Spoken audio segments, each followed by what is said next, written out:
ನಿನ್ನನ್ನು ಕಂಡಾಗ ನನಗೆ ಕೆಲ ಯೋಚನೆಗಳು ಹುಟ್ಟಿಕೊಳ್ಳುತ್ತಮ್ಮ. ತಾಯೇ, ಯೌವನವತಿ ಆಗಿದೆ, ಬಾಲ್ಯ ಕಳೆದು ಹೋಗಿದ್ದೇನೆ. ಯೌವನವತಿ ಆದಪ್ಪ ಗಂಡಿನ ಕೈ ಹಿಡಿಸಿಕೊಂಡು ಅನುಭವಿಸುವಂತ ಸಮಯ ನಿನ್ನದಮ್ಮ.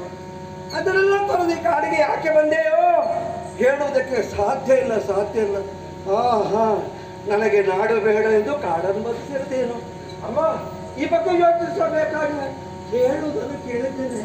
ಬಾಲ್ಯದಲ್ಲಿ ಹೆಣ್ಮಕ್ಕಳು ತಂದೆ ತಾಯಿಗಳಾಗಿರುವಂತೆ, ಯೌವನದಲ್ಲಿ ಗಂಡರ ಸ್ವಾತಿರುವಂತೆ, ಮುಪ್ಪಿನಲ್ಲಿ ಮಕ್ಕಳ ರಕ್ಷಣೆಯಲ್ಲಿರುವಂತೆ ಬಾಲ್ಯ ಕಳೆದು ಹೋಗಿದೆ. ಯೌವನವತಿ ಆಗಿದೆ. ಯೌವನವತಿ ಆದ ನೀನು ಯಾವ ಸುಖವನ್ನು ಪಡೆಯಬೇಕು ಆ ಸುಖವನ್ನು ಪಡೆಯುವುದೆಲ್ಲ ಬಿಟ್ಟು ಏಕೆ ಬಂದಿರುವೆ ಹೇಳೋದಕ್ಕೆ ಸಾಧ್ಯ. ಏನೊಬ್ಬ ಗಂಡು ಎಲ್ಲೊಂದು ಯಾರು ಇಲ್ಲ ಹಾಗೆ ಭಾವಿಸಿದ್ದೇನು. 3-4 ಎತ್ತುಕೊಂಡ ಶುಭಾಸುರ ನಮಗೆಲ್ಲ ದೊರೆಯಾಗಿದ್ದನಮ್ಮ. ನಿನ್ನನ್ನು ಬಯಸಿದರೆ ಕಣ್ಣ ಮುಂದರ ಮಾತ್ರ ಕೇಳಿ ನಿನ್ನನ್ನು ಮದುವೆ ಆಗಬೇಕು ಇಷ್ಟಪಟ್ಟಿದ್ದಾನೆ. ಅವನ ಅಜ್ಜಿ ನಿನಗೆ ಬಂದಿದ್ದೇನೆ. ನನ್ನ ಹೆಸರು ಸುಗ್ರೀವನನ್ನು ನಿನ್ನ ಕರೆದುಕೊಂಡು ಹೋಗ್ತೇನೆ ಬಂದಿದ್ದೇನೆ.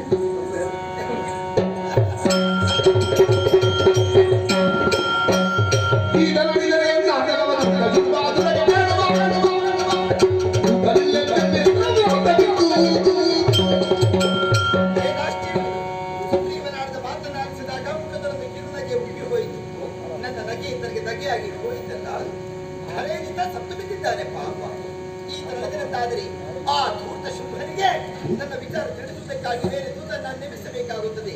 ಹಾಗಾಗ ಕೂಡದು. ವಿಗ್ರಹ ಮತ್ತು ಅನುಗ್ರಹ 2 ಶಕ್ತಿಯನ್ನು ಹೊಂದಿದವಳು ನಾನು. ಆದುದರಿಂದ ಕರುಣಾರ ಸೂರ್ಯವೇರಿ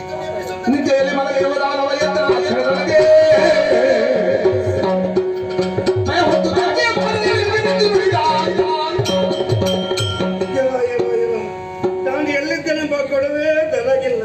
ಭೂಮಿ ಮೇಲೆ ಇದ್ದೇನೋ ಭೂಮಿಯ ನನ್ನ ಮೇಲಿಟ್ಟು ಕನಸೋ ನನಸೋ ರಾತ್ರಿಯೋ ಹಗಲು ಎಂದು ಹೇಳುವುದಕ್ಕೆ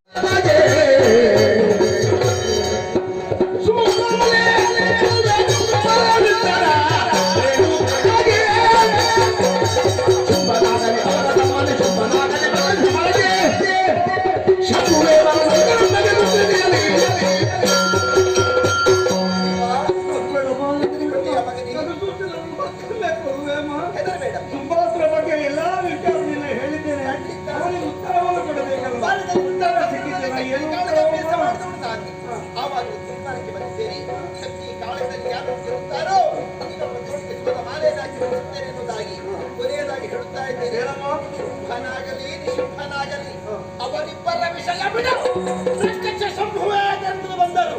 ದೂರಕ್ಕೆ ಅಂಟಿಕೊಳ್ಳೋದಲ್ಲ. ಹೋಗಿ ಉತ್ತರ ಸಿಕ್ಕಿತಮ್ಮ. ಹೋಗಿ ಸುಖಾಸುರನ ಅರಹುತ್ತೇನೆ ಮಾಡು.